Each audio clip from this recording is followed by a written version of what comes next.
పెళ్ళైనా పండగైనా వేడుక ఏదైనా పట్టు చీరల ప్రత్యేక వేదిక వారాహి సిల్క్స్. నమస్కారం, వెల్కమ్ టు సుమన్ టీవీ. నేను గీతాంజలి. ప్రస్తుతం మనతో పాటు భారతీ శంకరపీఠం వ్యవస్థాపకులు, ప్రముఖ ఆధ్యాత్మికవేత్త, బ్రహ్మశ్రీ అన్నవరపు తిరుపతిమూర్తి అవధాని గురువు గారు ఉన్నారు. వారితో మాట్లాడదాం. గురుగారు నమస్కారం అండి. ఓం శ్రీ మహాగణాధిపతయే నమః.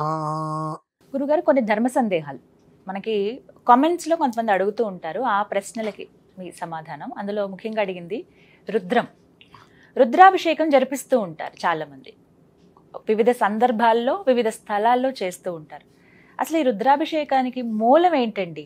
ఎప్పటి నుంచి ప్రారంభమైంది? అసలు ఎవరెవరు చేయొచ్చు? ఎక్కడ చేయాలి? చేయడం వల్ల కలిగేటువంటి ఫలితాలు ఏమిటి? వీటి గురించి వివరించండి. శివం శాంతం జగన్నాథం లోకానుగ్రహకారకం శివమేకం పరం వందే శికారాయ నమో నమః. రుద్రం, దానికి మూలం ఏమిటంటే అమ్మా, మనిషి జీవితాన్ని నడిపించేటువంటి గ్రహాలు, మనిషి జీవితానికి చూపించేటువంటి దిక్కులు, మనిషి జీవితానికి జన్మతహాగా ఉండేటువంటి నక్షత్రాలు, అలానే మనిషి జీవితానికి లగ్నం ఏదైతే ప్రతిపాదిస్తుందో ఆ లగ్న ప్రభావం, రాశి విధానం, పాద విధానం, అలానే భూత ప్రేత పిశాచ బద్ధ బ్రహ్మరాక్షస యక్ష యమదూత శాకిని ఢాకిని హాకిని సర్పశం చెప్పి అనేక రకాలుగా దుష్ట గమనాలు మనం చూస్తూ ఉంటాం. దాని యొక్క ప్రభావం, అలాగే గర్భస్రావాలు అవుతూ ఉంటాయి కొంతమందికి. దాన్ని మనం భ్రూణహత్య అని అంటుంటాం. గర్భస్రావాలు అవ్వటం ఒకటి, భ్రూణహత్య అంటే అభాషణ చేయించేస్తూ ఉంటారు కొంతమంది. ఈ బ్రహ్మహత్య, భ్రూణహత్య, వీరహత్య అని 3 రకాల దోషాలు అవి ఆపాదిస్తూ ఉంటాయి ప్రతి మనిషికి. అలాగే ఎదుగుదాము అనుకున్న ప్రతిసారి చివరి వరకు వెళ్ళి అక్కడ కారణం తెలియకుండా ఆగిపోతూ ఉంటాం. మనం ఎవరికైనా ఏ కారణం చేసినా ఉపకారం చేస్తే ఖచ్చితంగా మనకు అపకారమే ఎదురవుతుంది, ఉపకారం మాత్రం పొరపాటు కూడా ఇవ్వరు. ఇలా ఉద్యోగం కావచ్చు, మన వెనకాల వచ్చిన వాళ్ళందరూ ముందుకెళ్తుంటే మనం అక్కడే స్థిరంగా ఉండిపోయి ఎదగలేక ఉండలేక ఏది చేసినప్పటికీ కూడా అర్థం లేకుండా అనర్థానికి మూలమైపోతుంటుంది. ఆటంకం ప్రతి విషయంలోనూ, ఏడుపులు, ఏది చేద్దాము అన్నా మన వాళ్ళే వెనక్కి లాగటం. ఒకవేళ ఏదైనా మనం చేసే ప్రయత్నం చేస్తున్నామంటే వీడు చేసేయాలని చెప్పి ఆ మనిషిని కించపరచటం, నీరసించి చేయటం. ఇలా మనిషి ఎదగటానికి ఎన్ని కారణాలు ఉంటాయో అలానే మనిషి దిగజార్చడానికి అంతకు మించి ఉంటాయండి. ఈ అన్ని కారణాల నుంచి కూడా పూర్తిగా ఒక మనిషిని ఆ ఊబిలో కూరుకుపోయినటువంటి మనిషిని అలా తీసుకొని అలా ఒడ్డు మీద పెట్టేటువంటిది రుద్రం. ఇంకా నేను జాగ్రత్తగా చెప్పుకుంటూ పోతే ప్రతి ఒక్కటి చెప్పుకుంటా మనకు కనీసం ఇక్కడ కూర్చొని 8 గంటలు చెప్పుకున్నా కంటిన్యూగా నమశివాయ అనేటువంటి 5 అక్షరాల్లో నా అనేటువంటి అక్షరంలో 1000 వంతు కూడా కదండి మనం చెప్పుకునేది. 8 గంటలు కంటిన్యూగా చెప్పుకుంటే అంత ఉంటుంది. ఇంకా చెప్పాల్సింది క్లుప్తంగా చెప్పుకోవాలనుకుంటే ఇప్పుడు మనం ఏవైతే చెప్పుకుంటూ వచ్చామో అర్థం అనర్థం మనిషి జీవితంలో 2 ఉన్నాయి. ఒకటి ఎండింగ్, ఒకటి టర్నింగ్. టర్నింగ్ వస్తుంది అనుకున్న ప్రతిసారి ఎండ్ అయిపోతుంటుంది ఏదో కారణం చేత. వాళ్ళు పడేటువంటి మానసిక ఆవేదన, భార్యాభర్తల సమస్యలు కావచ్చు, కుటుంబ తలకాయ నొప్పులు కావచ్చు, ఏవైనా సరే ఇది సమస్య అనేటువంటి 3 అక్షరాలు దేనికి ఆపాదిస్తుందో వాటిలన్నిట్ల నుంచి పరిపూర్ణంగా తీసుకొచ్చి బయట కూర్చోబెట్టేటువంటి రుద్రం. రుద్రము అనేటువంటి ఒక్క మాటకి యావత్తు వంశం మొత్తానికి కూడా భద్రతగా గొడుగు వలె రక్షణ ఇచ్చేటువంటిది అని ఒకటి చెప్పవచ్చమ్మా రుద్రం. దీంట్లో మనిషి చనిపోయినప్పుడు 12వ రోజు చేస్తారు. అలాగే ఇంట్లో గృహప్రవేశం జరిగినా ఏం జరిగినా మనిషి చేస్తూ ఉంటారు. ఇది నిత్య నైమిత్తికం ఉంటారమ్మా. అంటే ఇప్పుడు ఇంట్లో మనిషి ఎవరైనా చనిపోయిన తర్వాత 12వ రోజు కార్యక్రమాలు అయితే 13వ రోజు నాడు రుద్రాభిషేకం చేస్తారు. ఎందుకు చేస్తారు అంటే ఆ ఈశ్వరుడు యొక్క అనుగ్రహముతో మరల అనేటువంటి పదం అక్కడ రావద్దు. అశుభంగా జరిగినటువంటి మృతి అనేటువంటిది ఏదైతే జరిగిందో ఆ మృతి ప్రభావంగా చేసేటువంటి రుద్రార్చన మరలా రావద్దు అని అక్కడ చేస్తారు. ఏదైనా గృహప్రవేశం వివాహం, వ్రతం, పుట్టినరోజు ఇటువంటివి ఏదైనా వచ్చినప్పుడు మరలా అది రావాలి అనేటువంటి విషయంలో అక్కడ సంకల్పంతో ఆ అభిషేకం ఉంటుందమ్మా. ఇలా సందర్భాల్లో ఉంటుంది. కానీ ఎవరెవరు చేయొచ్చు అని కూడా ఒక ప్రశ్న గురువు గారు. ఎందుకంటే వీళ్ళు మాత్రమే చేయాలి, వీళ్ళు మాత్రమే అర్హులు అంటూ ఉంటుందా అసలు రుద్రాభిషేకానికి? దేవాలయంలో జ్యోతిర్లింగాలతో ఎవరైనా చేయొచ్చమ్మా. ప్రతిష్ట చేసినటువంటి శివలింగాలు అందరూ వెళ్ళి ఆలయాల్లో చేయకూడదు. అర్చకులు వాళ్ళకి మాత్రమే అర్హతలు, బయట ఎవరికి కూడా అర్హతలు ఉండవు. వారికి ఏదైనా అర్హత ఉంటుంది అంటే 1,00,000 బిల్వార్చనలు అటువంటివి ఏదైనా చేసినప్పుడు ఉపనయన సంస్కారం అయినటువంటి వారు లోపలికి వెళ్ళి అర్చన చేసుకోవచ్చు, అంతవరకే. మామూలు రోజుల్లో నేను కూడా వెళ్ళి అర్చన చేయకూడదమ్మా. ప్రతిష్ట చేసిన శివలింగ ఆలయంలో అర్చకులు ఉంటారు కాబట్టి ఆ అర్చకులు ఉండేటువంటి చేసేటువంటి ఆలయంలో మామూలు రోజులలో అయితే నాకు కూడా అర్హత ఉండదు, అంటే ఇంకెవరికి ఉండనట్టే సామాన్యంగా. మాకు కూడా ఎప్పుడు ఉంటుంది, కార్తీక మాసంలో ప్రదోష కాలాలలో 1,00,000 బిల్వార్చన చేస్తున్నప్పుడు మేము లోపలికి వెళ్ళి చేసుకోవడానికి మాకు అర్హతలు. కాదు నేను కూడా వెళ్తాను అంటే నీ కర్మ అనుభవించడమే, అదొక విషయం. ఇకపోతే మన ఇళ్లల్లో చేసుకునేటువంటి ప్రక్రియలో ప్రతి ఒక్కరూ కూడా స్వామివారికి చక్కగా అభిషేకం చేసుకోవచ్చు. ఒక్క మాటగా చెప్పాలంటే ఎవరికైతే కనుక మనస్సు శుచిస్మితంగా ఉంటుందో వారు ప్రతి ఒక్కరు కూడా వారి ఇంట్లో రుద్రాభిషేకం చేసుకోవాలి. అయితే ఆ పఠనం, ఆ రుద్రం చదవటం, చదవద్దు, వినడం అంతే. ఇది చాలా మంది తెలుసుకోవాలి. ఇది కేవలం కూడా రుద్రం అనేటువంటిది వినటమే. ఎందువలన అంటే అమ్మా, రుద్రం అనేటువంటిది ఇది ఈ ఒక్క విషయం చాలా జాగ్రత్తగా వినాల్సిందే. రుద్రం అనేటువంటిది మొత్తం కూడా 27 పనస అంటే ప్రశ్న అంటే పన్నము, క్వశ్చన్స్ మీ భాషలో 27 ఉంటాయమ్మా. నక్షత్రాలు ఖచ్చితంగా 27. ఈ ఒక్క అంటే ఎందుకు దీనికి ఎలా అనుసంధానం ఉంటుంది అనేటువంటి విషయం తెలుసుకోవాలి.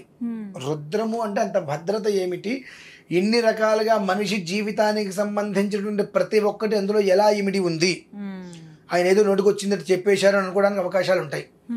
27 నక్షత్రాలు, 27 నక్షత్రాలు అయితే రుద్రం 27 క్వశ్చన్స్ ఖచ్చితంగా.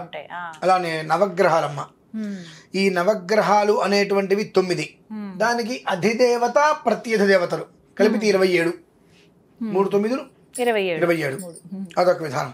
ఈ 27 నక్షత్రాలకు అధిదేవత ప్రత్యధిదేవతలు ఉంటాయి. మమ్మల్ని 27 నక్షత్రాలకు అధిదేవతలు ప్రత్యధిదేవతలు ఉంటాయి. ఇలా ఇప్పటికి 4 27. ఇకపోతే 5వది మనకు నవబ్రహ్మలు అని ఉంటారు. ఆ నవబ్రహ్మలకి అధిదేవతలు ప్రత్యధిదేవతలు ఉంటారు. వాళ్ళు మళ్ళీ 27 మంది. ఇక్కడికి నవదుర్గలు, వారికి ఆరాధ్య దేవతలు, అదొక మళ్ళీ 27 తీసుకోవాలి. అలాగే ప్రాజాపత్యాది నవ ఋషులు అని ఉంటారమ్మా. అది మేము ఉపనయనం చేసుకున్న దగ్గర నుంచి కూడా బ్రహ్మయజ్ఞం అనేటువంటిది ఉంటుంది. ఆ బ్రహ్మయజ్ఞం ప్రతిరోజు ఈ కట్టె కాలే వరకు చేయాల్సిందే. ఉపనయన సంస్కారం అయిన దగ్గర నుంచి కట్టె కాలిపోయే వరకు నిత్యము చేయవలసిందే. అందులో ఈ ప్రాజాపత్యాది నవఋషులు అని ఉంటారు. ప్రజాపతిం కాండర్షిం తర్పయామి, సోమం కాండర్షిం తర్పయామి, అగ్నిం కాండర్షిం తర్పయామి చెప్పి మొత్తం 9 మంది. వీరు అధిపత్య దేవతలు మళ్ళీ 27 మంది. ఇలా ప్రతిదీ కూడా 27 తోటి కూర్చుందమ్మా. అలానే ఇందులో సూర్యుడు మనకు ఒకళ్ళు తెలుసు, ద్వాదశాదిత్యులమ్మ సూర్యులు. తర్వాత త్రయోదశ విశ్వే దేవులు ఇందులోనే ఇమిడి ఉంటారు. మనకు ఏ దిశ బాగుంటుందని చెప్పుకోవడానికి దశ దిశలు ఏవైతే ఉంటాయో ఈ దశ దిశలు కూడా ఈ రుద్రంలోనే ఆపాదింపబడి ఉంటుందమ్మా. మరి ఇంతకు మించి రుద్రం అంటే మన జీవితాన్ని నడిపించేటువంటిది గ్రహాలు, మన జీవితానికి దిక్కు చూపించేటువంటిది దశ దిక్కులు. ఇవన్నీ కూడా ఇందులోనే ఇమిడి ఉన్నాయి. లగ్నాలు, మనిషి లగ్న స్థితి గమనం 12, రాశి గమనం 12, చతుర్విగుంశతి అక్షర మంత్రోచ్చారణ 24 అక్షరాల గాయత్రి ఇందులో ఇమిడి ఉంటుంది. ఇవి 24 అక్షరాలు. ఈ 24 ఇందులో ఇమిడి ఉంటాయి. సప్తగ్రామ్యా సప్తారణ్యా అంటే గ్రామాల్లో పండేటువంటి పంటలు 7 అయితే అరణ్యంలో పండేటువంటి పంటలు 7, అవి 14. త్వగ్జాతులు లతలు అంటే మల్లెపూలు తీగలే ఉంటాయి కదా, అవి 5. దానికి పంచభూతాలు కలిపితే 24. ఇవి మళ్ళీ ఇందులోనే ఉంటాయి రుద్రంలో. అంటే ఒక్క రుద్రం అనేటువంటిది ఎంత ప్రభావం చూపిస్తుంది. అందుకనే పూర్వం నుంచి కూడా ఋషీశ్వరులు ఏమనేవారంటే ఒక్కసారి నా శతరుద్రం చేసుకోమంటారు. ఎన్ని జీవితంలో సుమారుగా సంవత్సరానికి 360 రోజులు. 360 రోజులలో 11 రోజులు తీసుకో. 11 రోజులు, ఆ 11 రోజులలో కేవలం 44 గంటలు నువ్వు పెట్టుకో. ఏంటండి 44 గంటలు. ఒక సంవత్సరంలో 44 గంటలు నీది కాదనుకో. ప్రతిరోజు సాయంత్రం ప్రదోషకాలంలో 11 రుద్రాలు విను. పారాయణ చేస్తుంటారు ఎవరైనా, చేసిన విను. 11 రోజులు అంటే 122 రుద్రాలమ్మ. శతరుద్రము అంటే 122 రుద్రాలు. శతరుద్రము అంటే 9 సంవత్సరాల 15 రోజుల పాటు నీ జీవితానికి రక్షక కవచం వలె నిలుస్తుందమ్మా. ఒక్కసారి శతరుద్రాన్ని మనం చేయించుకున్నాము 11 రోజులు ప్రదోషకాలంలో 5-5:30కి మొదలుపెట్టి 11 రుద్రాలు పారాయణ, 11 రుద్రాలు అభిషేకం, ఈ రెండిట్లో ఏదైనా మనం నిర్వర్తించుకున్నాము 11 రోజులు అంటే రోజుకి 4 గంటలు రుద్రాభిషేకం మొదలు పెడితే మహన్యాసపూర్వకంగా రోజుకి 4 గంటల మంది కాదనుకుంటే నువ్వు వింటూ ఉండే పని చేసుకుంటున్నా. ఒక 11 రోజుల పాటు దానికి నువ్వు సంవత్సరంలో కేటాయించావంటే 9 సంవత్సరాల 15 రోజుల పాటు కుటుంబాన్ని కాపాడుతుందమ్మా అది. ఆ కుటుంబంలో అపమృత్యు భయం నాస్తి, సర్వత్ర విజయప్రదం. ఇక అంతకు మించి మనకు ఏం కావాలమ్మా ఈ జీవితానికి? అంటే జీవితం నడవటానికి ఏదైతే ప్రధానమో ఆ ఒక్క ప్రతిదీ సూర్యుడు ఆత్మకారకుడు, చంద్రుడు మనఃకారకుడు, అంగారకుడు రోగకారకుడు, బుధుడు బుద్ధికారకుడు, బృహస్పతి సంతానకారకుడు, శుక్రుడు దంపతులకి సంబంధించిన అన్యోన్య కలత్రకారకుడు, శని ప్రాణకారకుడు, రాహు చక్షుకారకుడు, కేతు జ్ఞానకారకుడు. వీళ్ళందరూ రుద్రంలోనే ఇమిడి ఉన్నారుగా.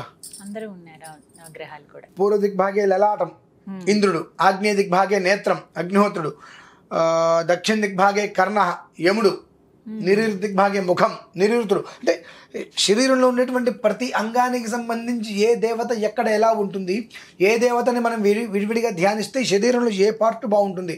ఖచ్చితంగా శతరుద్రం అనేటువంటిది పారాయణ చేసుకోవడం వలన ఏదైతే దీర్ఘకాలికంగా ఉండేటువంటి వ్యాధులతో సహా నయమవుతాయమ్మా రుద్రము అంటేనే. అందుకనే మనిషి పుట్టినప్పుడు మనిషి చనిపోయినప్పుడు ప్రతి ఒక్క క్రతువుకి శాంతిరుద్రం చేయించండి, శాంతిరుద్రం చేయించండి అంటారు. ఏంటంటే ఈ శాంతి ఇక మళ్ళీ ప్రమాద భరితంలో చేయించిందో ఆ ఇంట్లో రావద్దు అని కోరుకునేటువంటిది రుద్రమమ్మ. అయితే ఇందులో చివరిగా ఒక ప్రశ్న అండి. కొంతమంది సందర్భాలు చూసుకుంటూ ఉంటారు. కార్తీక మాసం అని ప్రత్యేకంగా, శ్రావణ మాసంలో కూడా ఇలా చేస్తూ ఉంటారు, మాఘ మాసంలో ఇలా చేస్తూ ఉంటారు. ఏ మాసం గొప్పది అని చెప్పుకోగలం? అలాగే ఎప్పుడైనా పర్వాలేదంటారు? రుద్రాధ్యాయస్య రుద్రో దేవత. ఒంట్లో బాల 4 రోజులు స్నానం చేసి శరీరం బాగా ఇబ్బందికరంగా ఉంది, కానీ ఈశ్వరుడి నెత్తి మీద ఒక చెంబు నీరు పోస్తే నేను చాలా ప్రశాంతంగా ఉంటాను, నీ మనస్సు కనిపించింది.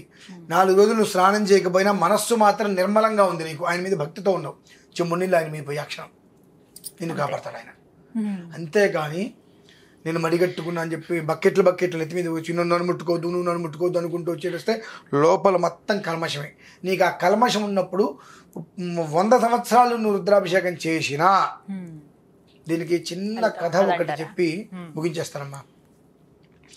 ఇది కంచి పరమాచార్య స్వామి వారి దగ్గర నేను విన్నాను, అంటే వారి యొక్క ప్రవచనాలలో విన్నా కొంతకాలం క్రితం.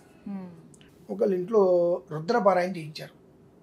ఆయనకి 80 సంవత్సరాలు పెద్ద ఆయన. ఆయనకి రుద్రం తప్ప ఇంకోటి రాదు. చిన్నప్పటి నుంచి ఆయన రుద్రమే, అది తప్ప ఇంకోటి రాదు. ఆ రుద్రం పారాయణ చేసుకుంటూనే ఉన్నారు. ఆ పెద్ద ఆయన వాస్తవంగా జరిగింది, ఇది కథ కాదమ్మా, కథ అన్నా కానీ వాస్తవంగా జరిగింది. రుద్రం తప్పితే ఇంకోటి రాదు. ఆ రుద్రమే పారాయణ చేసుకుంటూ వస్తున్నాడు ఆయన. సరే అందరూనేమో దిట్టంగా ఇలా కూర్చున్నారు, యా అంటూ చెప్తున్నారు. ఆయన ఒక్కడు నాకు వచ్చింది అది ఒక్కటే, దాన్ని నేను ప్రగల్భాలు పలకడం దేనికి, ఇలా కూర్చొని ప్రశాంతంగా ఆయన చెప్పుకుంటుంటే ఎవరైతే ఆ మేనేజ్మెంట్ చేస్తున్నాడో ఆయన ఈయన వంకే చూస్తున్నాడు. ఈయన కళ్ళు మూసుకొని ఏదో చెప్పుకుంటుంటే ఈయనకి మంత్రం రాదు, ఈయన ఏం చెప్పట్లా, ఈయనకి మనం ఉత్తిగా డబ్బులు ఇవ్వాల్సి వస్తుంది అని భావించాడు. సరే భోజనాల దగ్గరికి వెళ్ళినప్పుడు ఈయనకి పరమాన్నం అంటే చాలా ఇష్టం అమ్మ. ఆ పరమాన్నం ఇంకొంచెం ఏమైనా అడిగితే వేయలేదు. 10 సార్లు అడిగినా వేయలా. ఆయన కాస్త బాధగా అన్నాడు, రుద్రం చెప్పడం చేతగా నీకు రెండోసారి అడిగే అర్హత ఎక్కడ ఉన్నట్టుగా మాట్లాడారు. నలుగురు అవమానంగా అనిపించింది. ఆ చాప్టర్ అయిపోయింది. ఈయన మనవడికి ఉపనయనం చేశారమ్మా. ఈ ఉపనయన సంస్కారం అప్పుడు పరమాచార్య స్వామి వారి దగ్గరికి వెళ్ళి ఆయనతోటి ఏదో చెప్పుతుంటే ఆయన దగ్గరికి రానిలేదు. ఏంటంటే ఫలానా గ్రామంలో నువ్వు ఇట్లా సభ చేశావు, ఒక పెద్ద ఆయనకి రుద్రం తప్ప ఇంకేమీ రాదు. ఆ, ఈయన చెప్పారండి పరమాచార్య స్వామి వారు. రుద్రం తప్ప ఇంకేమీ రాదు. ఆయన రుద్రం పారాయణ చేస్తూ ఆయనకి ఇష్టంగా తినటువంటి పరవాన్న 4 సార్లు అడిగినా సరే నువ్వు వెయ్యకుండా అవమానించావు, ఆయన్ని వెళ్ళి శరణ వేడికి వస్తే నేను నీకు మాట్లాడతా. అసలు వీరికి ఆ విషయం తెలియడం. అక్కడ ఆయన చనిపోయాడు, మా బాధతో ఆయన చనిపోయారు అక్కడ. అంటే ఏమిటి అంటే నువ్వు ఎక్కడ ఎలా ఏ రకంగా నువ్వు రుద్రాన్ని విన్నా చదివినా పారాయణ చేసినా పరమేశ్వరుడి దగ్గరికి నీ పేరు వెళ్ళిపోతుంది. అంతే. పరమేశ్వరుడి దగ్గరికి నీ పేరు వెళ్ళిపోతుంది. కానీ నిన్ను అవమానించినందుకు గాను ఆ కర్మంతా, అంటే ఇతనికి కర్మ ఉంది, ఎంతో కర్మ ఉంది, కొన్ని జన్మల నుంచి అతను చేసుకున్న కర్మ ఏదైతే ఉందో ఆ కర్మ మొత్తం అనుభవిస్తున్నాడు ఈ సంవత్సరం, ఈ జన్మ. ఆ కర్మ తీరకపోతే వచ్చే జన్మ కూడా అతను చాలా కడు పేదవాడిగానే జన్మిస్తాడు. కానీ జన్మించిన దగ్గర నుంచి కూడా అతను ఊహ తెలిసిన దగ్గర నుంచి రుద్రాన్ని పట్టుకుని వెళ్ళాడాడు. ఆ వెళ్ళాడి ఆ జన్మలో కూడా రుద్రంతో అతను ఉండి అవతల వ్యక్తి అవమానింపబడి ఈ వ్యక్తి కాలం చేశారు. ఆ జన్మ కృతం పాపాలని కూడా ఆ దెబ్బతో ఆయనకి వెళ్ళిపోయి మరుసటి జన్మ చక్కటి యోగ్యవంతంగా జన్మించడం ఆయన. అంటే జన్మ రాహిత్యము జన్మ యోగాలు అవన్నీ కూడా కేవలం రుద్రము వలనే సాధ్యం. నువ్వు ఇక్కడ రుద్రం వింటున్నావు రోజు అన్నా, రుద్రం పారాయణ చేస్తున్నావు అన్నా, నీ పేరు నీ రూపం నీ వర్ణం మొత్తం భగవంతుడి దగ్గరికి వెళ్ళిపోతుంది. నడిచే దేవుడు కదా పరమాచార్య. ఇది కొంతకాలం క్రితం విన్నా, ఎంత ఆనందం అనిపించింది మనస్సుకి. అది రుద్రం అంటే ఇదమ్మా. తెలుసుకోవాలి ప్రతి ఒక్కరు కూడా. వారి ఇంట్లో జీవితంలో ఒక్కసారైనా మీరు అన్నట్టుగా శతరుద్రం అది పెద్ద బ్రహ్మాండం కాదు, ఖర్చు కూడా కాదమ్మా, ఏదో పెద్ద ఖర్చు అనుకుంటా. మామూలుగా ఇప్పుడు ఇంట్లో ఏర్పాటు చేసుకోవాలనుకున్నాం అనుకోండి, ఇళ్లలో చేసుకున్నప్పుడు శుభ్రంగా ఆ 11 రోజులు 12 రోజులు ఇంట్లో ప్రశాంతంగా ఉండేటట్టయితే సాయంత్రం టైంలో రావడం, ప్రశాంతంగా కూర్చొని ఓం నమస్తే రుద్రమన్యవ ఉతో తైశవే నమః నమస్తే అస్తు ధర్మనే బాహుభ్యామతే నమః యాతైషు శివతమా శివం బభూవతే ధనో శివాశరవ్యా యాతవతయా నో రుద్రం నృడయా యాతే రుద్ర శివాతు నరఘోరాపాపకాశిని తయానస్తనువాశంతమయా గిరిశంతాభిచాకశీ యాంశం గిరిశంత హస్తే బిభర్ష్యస్తవే. చక్కగా అక్కడ కూర్చొని 2 గంటల సమయం పడుతుందమ్మా అభిషేకం చేయడానికి. 11 రుద్రాలు. దీనికి ముందు మహాన్యాసం 1 గంట సమయం పడుతుంది. అంటే మొదటి రోజు మహాన్యాసంతో చేయాలి. 11 రోజులు అనుకున్నప్పుడు మొదటి రోజు మహాన్యాసం చెప్పుకొని ఇక 11 రుద్రాలు అభిషేకం. ఏ రుద్రానికి ఆ రుద్రం స్వామివారికి ధూపదీప నైవేద్యాలు ఉంటాయి. ప్రతి ఇంట్లోనూ కూడా చేసుకోవడం ఏముందమ్మా. సాయంత్రం ఆఫీస్ నుంచి వచ్చేస్తే 5:30 కాకపోతే 6:30 కూర్చుంటారు, 8:30 బదులు 9:30 గుర్తుంటారు, గంట లేటుగా. 11 రోజులు జీవితంలో మనది కాదు, 11 4 44 గంటలు మనది కాదు అనుకుంటే తన జీవితం మొత్తం సంపూర్ణమయంగా అతని జన్మ అనేటువంటిది ఏ కారణం చేత భూమి మీదకి వచ్చి ఉన్నాడో ఆ ఒక్క కారణం నిర్విఘ్నంగా పూర్తవుతుందమ్మా. అంత గొప్పది రుద్రం. చాలా చక్కగా వివరించారు గురుగారు. ధన్యవాదాలండి.